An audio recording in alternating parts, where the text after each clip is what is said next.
Today on Fitness Under Fire, clickbait fitness titles, acceptable or scam?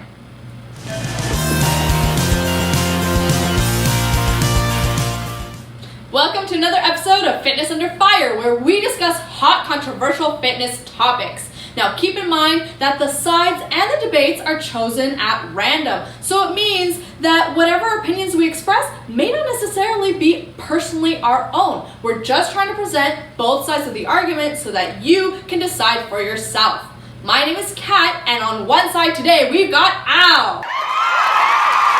And on the other side today, we've got Christina. And for today's topic is clickbait fitness titles, acceptable or scam? Take it away. All right, you want to go first here? I do. All right. So to begin this discussion, I think it's important we define the word clickbait. Okay. Clickbait, something such as a headline designed to make readers want to click on a hyperlink, especially when the link leads to content of dubious value or interest, according to the Webster Dictionary. Okay. That's right. Already trying to define the debate in such a way that I can't win, but Correct. okay. Correct. Mm-hmm. So basically, we all know what clickbait looks like. A lot of the times you see it as like hypersexual pictures or titles or whatever it is, or there's super exaggerated visuals in fitness and weight loss that can be like they show like a big belly and then a super little belly and they're like, one day Usually like a big sexy butt, even if the video has nothing to do with that. Yeah, and a lot of times it also includes claims that are just preposterous, like, have I lost 15 pounds in 1 week? Seems reasonable. Sounds healthy. Anyways, so... They got the stomach flu. Yes, probably. That's probably what happened. Works every time. Yeah. So when it comes to clickbait, there's actually a whole psychological thing that happens. It has to do with our dopamine levels. Basically, according to Psychology Today, our dopamine reward system is involved. The promise of compelling information activates a dopamine pathway, and that's why you actually find it hard to resist. We always feel very guilty, when we find ourselves in these like clickbait holes, and we're like, how did we get here? Half an hour. A spiral of clickbait clicking. Yeah. Next thing you know, 5 days has gone by. You've lost your job. You've lost your home. That's it. But you have your precious clickbait. You do, but then you also realize there's no one from you to just gained nothing from it, and we all feel very bad. But it's actually, you shouldn't feel too bad about it. It's like designed for our brains to do that. Anyways, so I think that it's a big scam. Especially when it comes to YouTube fitness, the effect can actually be harmful on people to have clickbait happening. And I think that we see it. The biggest downside that I see to it is it eliminates any potential for nuance in the conversation when it comes to fitness. And fitness and health is a very nuanced conversation. It's actually alarmingly unsensational when you're talking about the basic things you need for health and fitness. It's like eat well, sleep, drink water, and do some exercise. Yeah. It's very unsensational. So when you're actually giving the real advice, you miss all that clickbait and you get buried under a pile of clickbaity garbage. Okay, can I jump in there? You can. So you said something that kind of leads into where my point's going to go. You said it can be harmful at some point. Yes. I think you said that. Yeah, I did. We can rewind. Can be harmful. That's my position. It can, underline the word can, be a scam.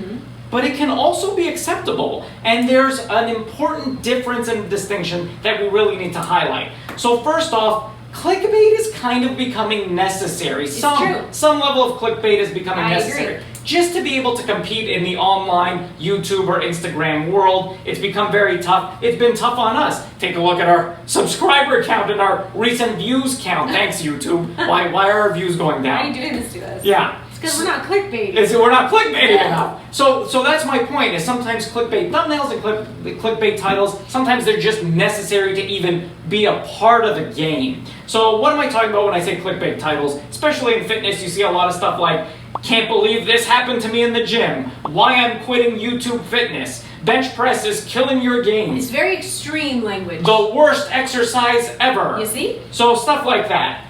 But what is it that makes it a scam versus acceptable? Here's the distinction. The content that's in the video, is it misleading info or does it end up being accurate, helpful info? And it can be helpful. So let's first cover what a misleading one looks like. We talked about this on the Extraordinary Athletes channel. We had a video about Superhuman You, who himself made a video called Bench Press is Killing Your Gains. Well, what's this video about? Turns out it's about misleading information. Oh, good. As we discuss on the Extraordinary Athletes channel. Talks about how ditching bench press might be good because you need exercises that will better activate your chest for that chest development. One of his suggestions was guillotine press.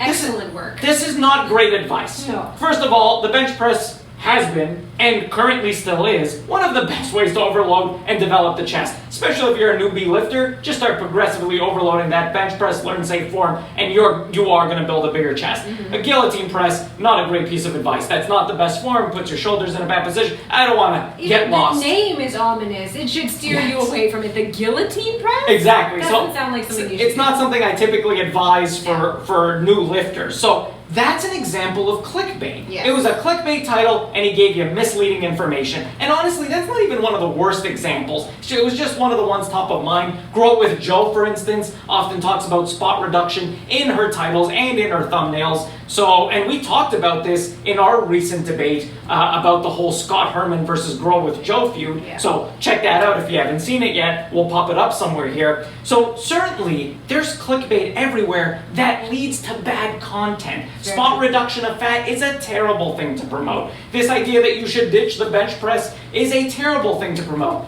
But that's only because of the content. There's many examples that I have here where you have good clickbait titles. What's that look like? That looks like clickbait titles that leads to positive and good content. It's just a title to help get people in the door, but then you hit them with good information. Who does that? Who does that? Some of the greats. Athlete X. It's true. Someone that I often refer to as the GOAT. Is there a debate where we haven't mentioned? Athlete X? I mean, the dude is the GOAT. So you can't hard to talk about online fitness. But let's be honest, some of his titles are clickbait. It's very true. We'll pop some of them up. Deadlifts are killing your gains. Oh shit. Workout volume, that's the title. Oh shit. Workout volume is killing your gains.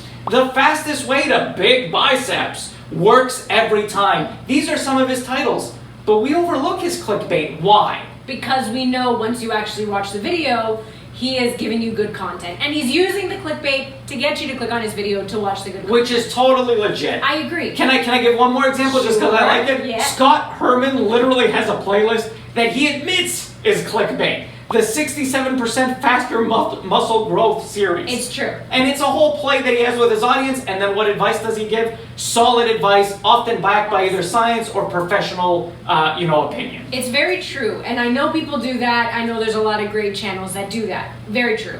And I don't think that they are necessarily being harmful in doing that. They're doing it because you kind of have to get viewed. Yeah. But the existence of clickbait, the fact that there is so much garbage, you're never going to be able to keep up with the amount of garbage that's out there because there's just so much of it. It is so much easier and quicker to put out garbage than it is to put out actual good content. So now we're in a situation, and a lot of people you're mentioning, like Athlete X, Scott Herman, they've been in the game for a while. They have big followings. They started before clickbait was necessary. They started before there was so much competition in the online fitness world. Right. But now there is such a great degree of competition that good content, good channels are getting buried. And they're being forced to use clickbait, but it's a lot harder to create clickbait titles and content, or not content, but titles and thumbnails and stuff like that when you're actually putting out good content. Yeah. Because you also want it to agree, and then you get into YouTube algorithms if you're saying things that are in your title, all of this type of stuff that you're not interested in. But it becomes really challenging. And then you find certain things, like I was just looking. You're saying it's easier if you have bad, misleading content to create clickbait. If you don't titles. care and you're like, the best content will be lose 50 pounds in 5 minutes, and then you make your whole video about how to lose 50 pounds in 5 minutes, and everything you're saying in your video matches that ridiculous thumbnail and ridiculous title, you're going to do great. It's going to be great for you. That's a pretty good idea. Should we make our next video on We that? probably should. But when I was just looking around trying to see the lay of the land and the clickbait that's out there, one of the videos I mentioned by Sunday Love, and it's how I lost 15 pounds in 1 week. And when I was looking at her channel, so she has like 100. What was it? The stomach flu? No, it wasn't. No, it was just. It was the tapeworm. It was tapeworm, of course. It was just a vlog, and she's a model, and she wanted to lose some weight or whatever. It's whatever. You can't healthily lose that. Sorry, guys. Okay. You can't healthily do that. But so her channel has like 146,000 subs, and I have nothing against her in general. She's literally just a random thing I came across.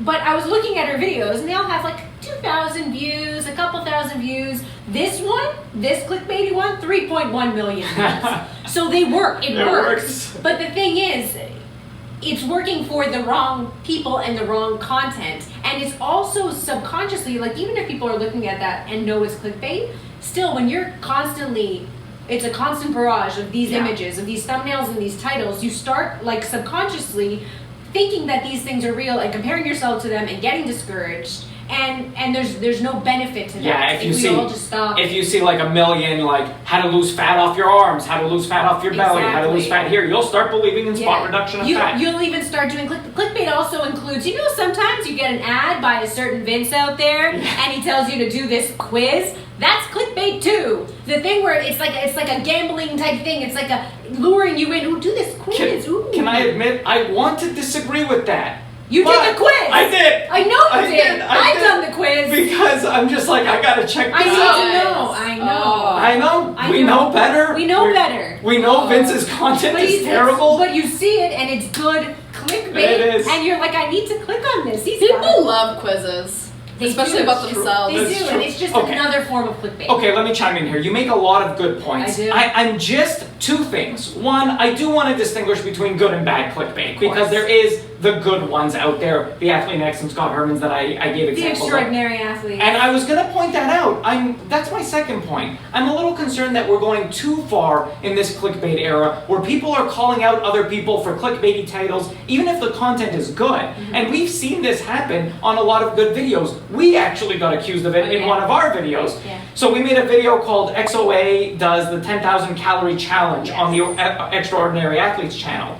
We didn't even think this was clickbait when we made it. I actually thought the video would get buried by all the calories. A lot of people like seeing people eat a whole lot of calories. It's true, but I actually thought we would end up getting buried under all the other videos that have 10,000 calorie challenges. So I didn't even think it was clickbait, and yet one of our commentators was like, hey, nice clickbait, thumbs down.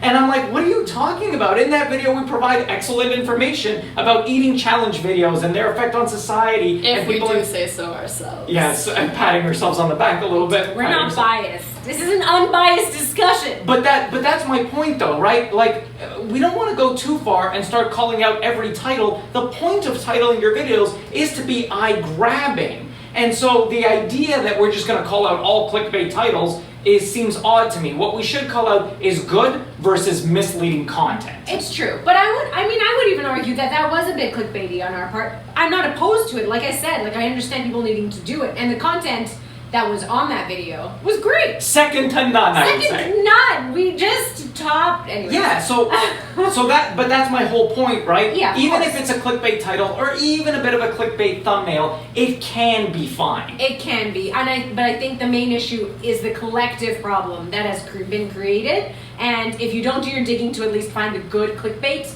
content that's out there, you're going to meet a lot of crap. Guys, do your research is the theme of today's discussion. Thank you so much for joining us. Tell us what your thoughts are on this. Did you agree with Christina? Did you agree with Al? Let us know in the comments below. And remember to like, subscribe, and we'll see you next time. Thank you so much. Bye. Bye.